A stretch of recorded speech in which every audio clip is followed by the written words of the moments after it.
This is the Aftermarket Radio Network. It's your Weekly Blitz with Chris, keeping you in the game.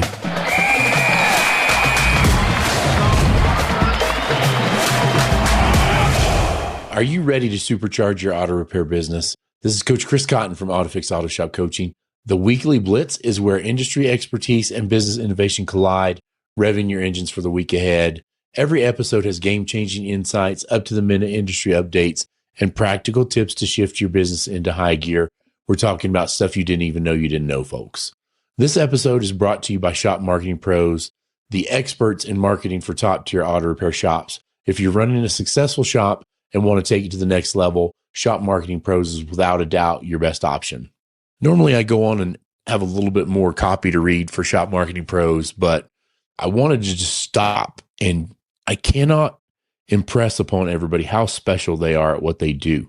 You know, I know most shops are doing really well right now because it's summertime, but our shop, I feel, is crushing the area.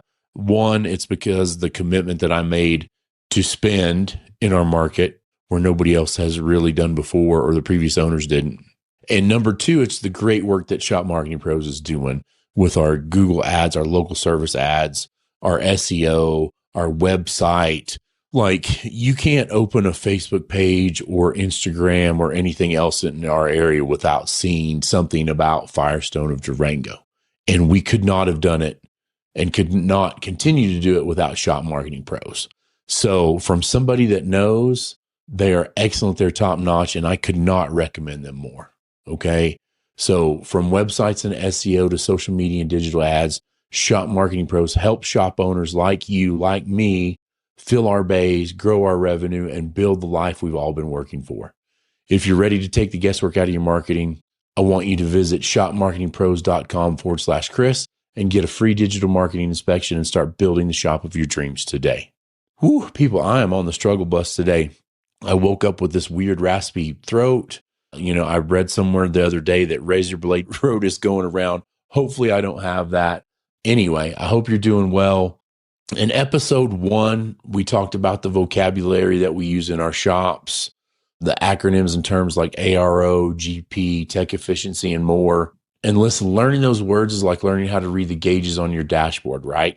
So now in episode 2, we're continuing our back to basics. It's time to look at those gauges, look at those terms, and really understand what they're telling you and what those important KPIs are, right?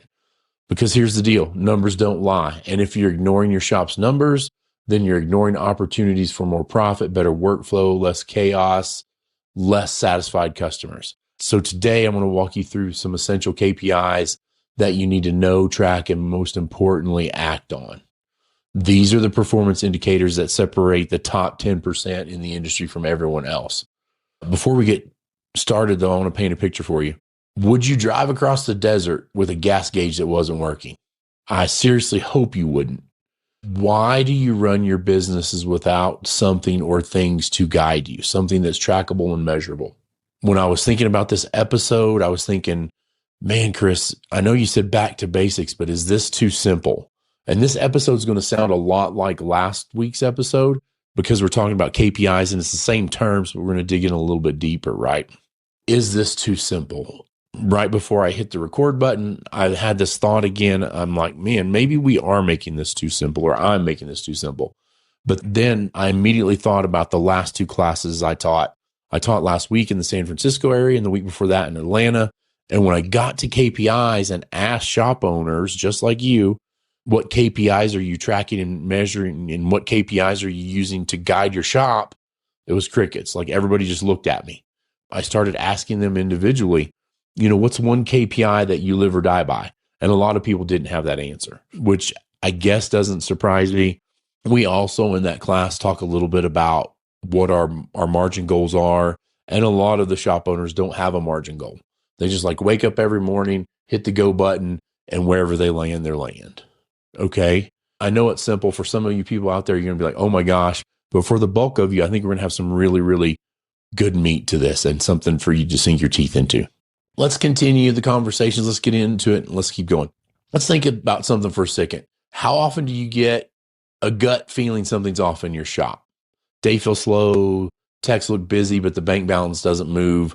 Customers are coming in, yet your margins don't reflect it. That's not a feeling problem. That's a measurement problem.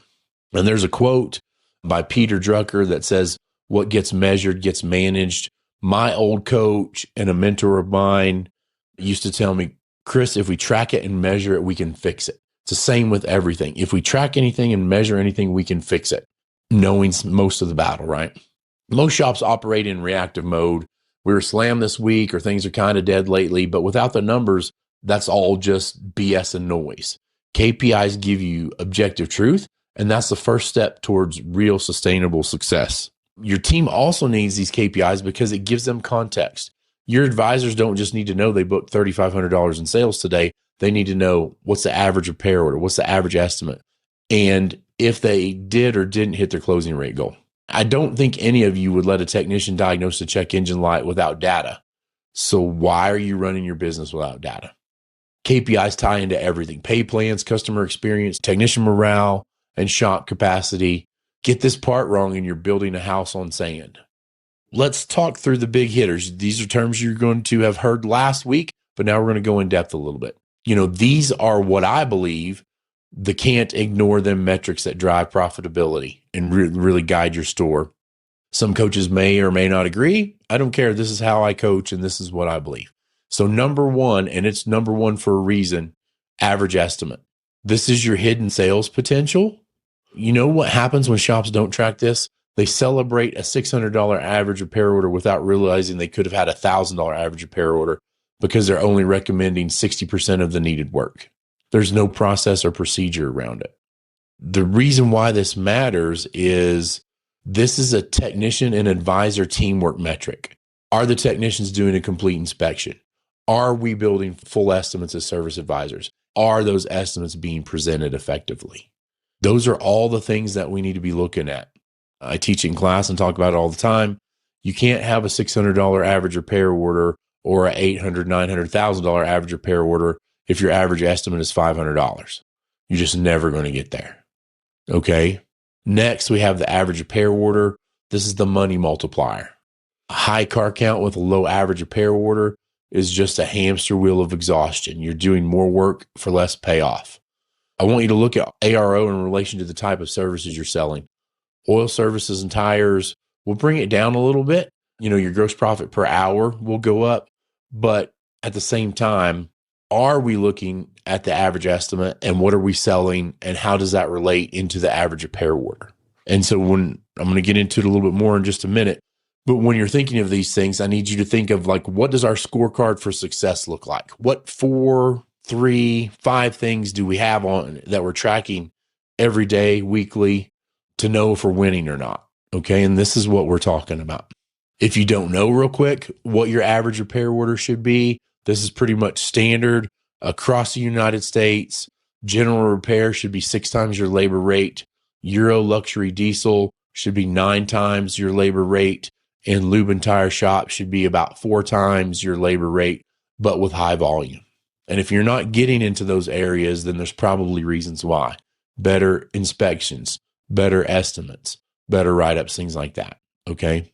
Next, we have labor hours per repair order, or LHPRO. This is the depth over breadth that we're talking about.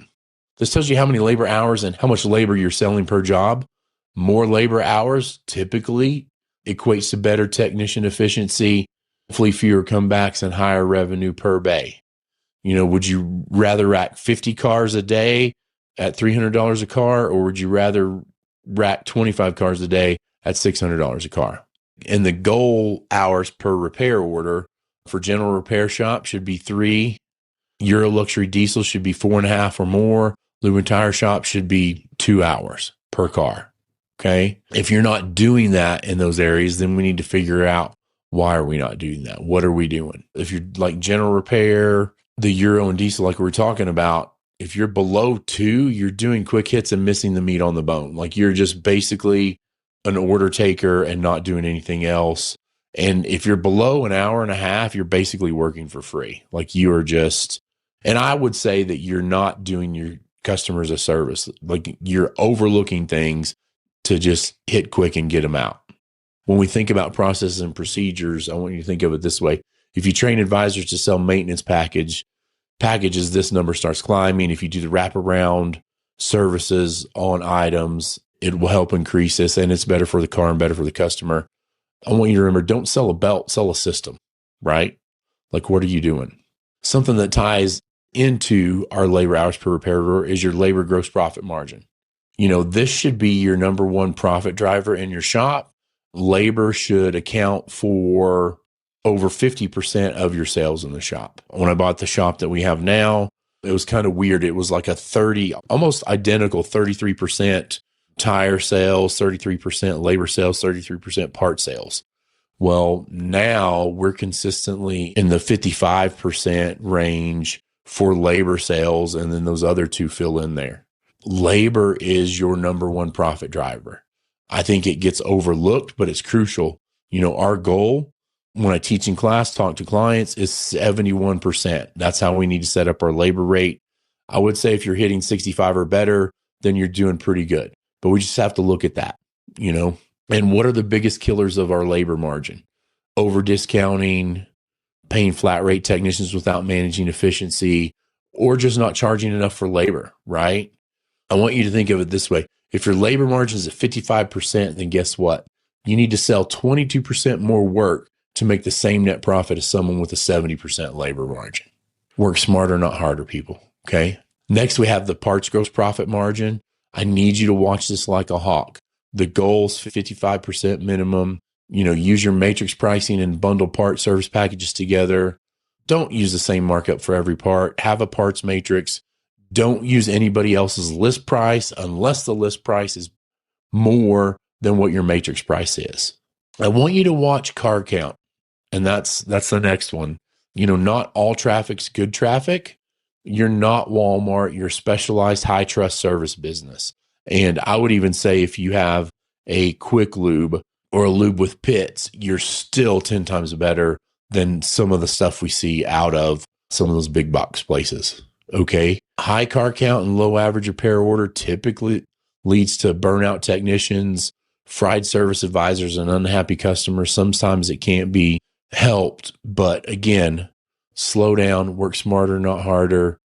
If we can still handle a higher car count, let's make that equation a high car count plus high average repair order and make everybody a little bit happier. Next, track and measure tech efficiency and productivity. I want you to have a whiteboard, have a way to share this with your technicians. A lot of technicians don't know unless you're telling them how many hours they worked and or however many hours they billed out. You might have some flat rate technicians that watch it like a hawk. The other thing is you can't start talking to them and counseling them on hours at Thursday when they only work till Friday. Your push for hours billed for those technicians needs to start on Monday. And you need to be talking about it. What are we doing? What are we looking at? How are we doing this? So I want you to track that and share it with your technicians. Another one that ties into average repair order, average estimate is the closing ratio or estimate approval rate. This is your advisor accountability metric. A lot of the shop management systems now track it. Our goal as coaching and training service advisors is 65 to 70% should be your closing ratio. If you're lower than that, why are we lower? If we're higher than that, then we're probably not estimating enough. I don't know anybody that's good enough to sell 100% of what they write.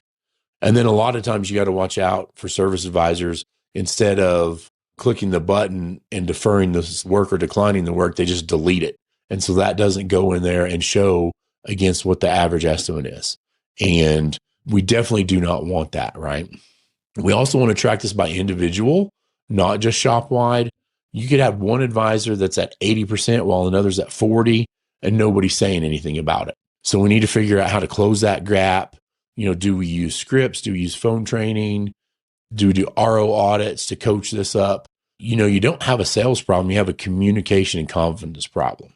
So in this next segment, I wanted to hit on the top KPI mistakes I see every week. One of the things is instead of looking at them every week, it's looking at KPIs once a month. It's like brushing your teeth once a month and wondering why they're falling out, right? Like you need to be looking at this daily or weekly. The next thing is not knowing how to calculate them. If your software doesn't provide them, then you need to build a scorecard in Excel or Google Sheets, something that you can put numbers in and share with your staff. Another one I see is people tracking, but they're not reacting. If your labor margin's down, what are you doing about it this week? Are you role-playing service advisor scripts? What are we raising our rates? Are we stopping discounting? Like, what are we doing? Like I said earlier, if we track and measure, we can fix anything. But if you track it and measure it and do nothing, then it just sits there. The other thing I see here commonly is letting emotion override the numbers. But we've always done it this way. Well, the world doesn't work like it did always. We live in a different world now. You can't let emotion override numbers, and you can't let emotion get into the business side of the business. All right. So next, I want you to take action this week. I want you to build a scorecard. I want you to keep looking at it. Let's start small. I want you to choose your top 3 KPIs. I kind of gave you a list of what I think is important, but whatever you're working on in your shop, this is what you want to do. I would recommend starting with average estimate, average repair order, and labor margin, but I want you to choose your top 3 KPIs and then go from there. And now I want you to create a weekly KPI tracker. Print it, post it, share it in your weekly meeting, make it visible, talk about it every day. Next, I want you to assign ownership. Service advisors own average repair order and closing rate. Technicians own efficiency and average estimate because they have to find it and identify it. You as a leader, as an owner, you own the scoreboard. Next, I need you to set targets and gamify it. Because if it's a game, I think it's fun. If you have multiple shops, make it a game between all the shops, and then all the shops will start doing better. Hey team, let's get our average repair order up $50 this week. If so, I'll buy everybody a steak lunch on Friday. Something like that. And in your head as an owner, you're like, hey, $50 doesn't sound like a lot, but if you're doing 50 repair orders this week, that's $2,500. Or I think that's how that math works out. Like my struggle continues. Yeah, that did work out. $2,500. Okay. Gamify it. And kind of lastly, I want you to review it daily, weekly, but not monthly. Build the discipline now. This keeps your finger on the pulse of the business. It keeps everybody moving towards the same goal. Do this for 6 months and then either shift your KPIs a little bit or add 2 more to them.